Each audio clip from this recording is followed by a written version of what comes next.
Let's make washi tape. I've gone ahead and painted the Scotch tape with white acrylic paint.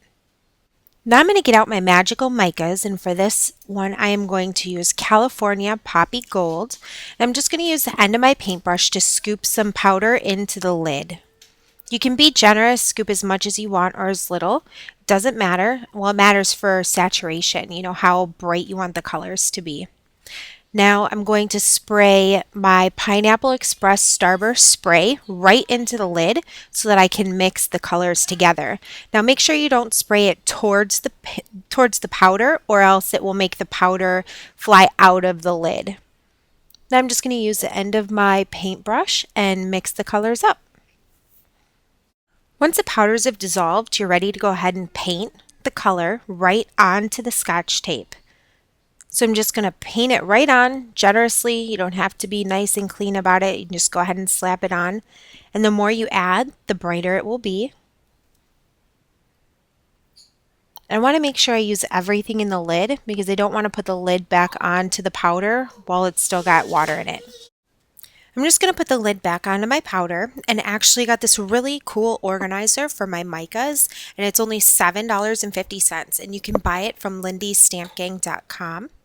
I actually was able to put 2 sets in each organizer, and I put the little sticker on the end to show me which sets are in the case. It's actually really easy and convenient to have. So I want this to dry, and I'm going to use my heat gun to speed up the process. Once it's dry, I like to wipe it off and just make sure I get any loose powders off the tape. That way it doesn't ruin my stamp or my ink pad when I go to stamp on it. So I'm going to use this background stamp from Papertrey ink with Staz-On.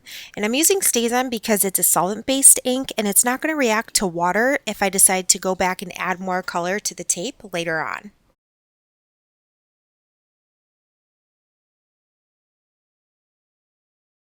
Since I'm using my craft sheet, I can easily clean up this mess just using hand sanitizer.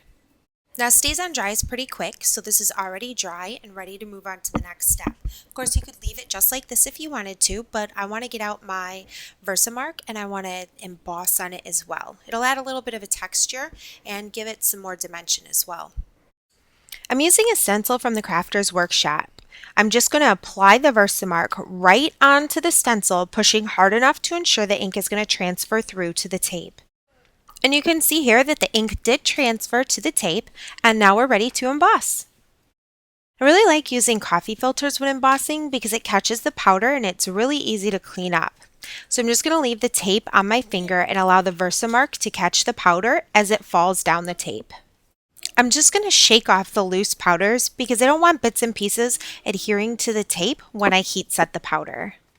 You can see here that it has a matte finish, but after we're done embossing, it'll be nice and glossy.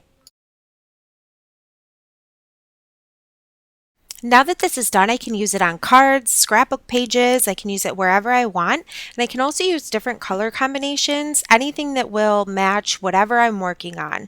And that's one of the really awesome things about making your own washi tape. I don't have to have 12 different rolls of the same thing in different colors just so that I have something that will match whatever project I'm working on at the time.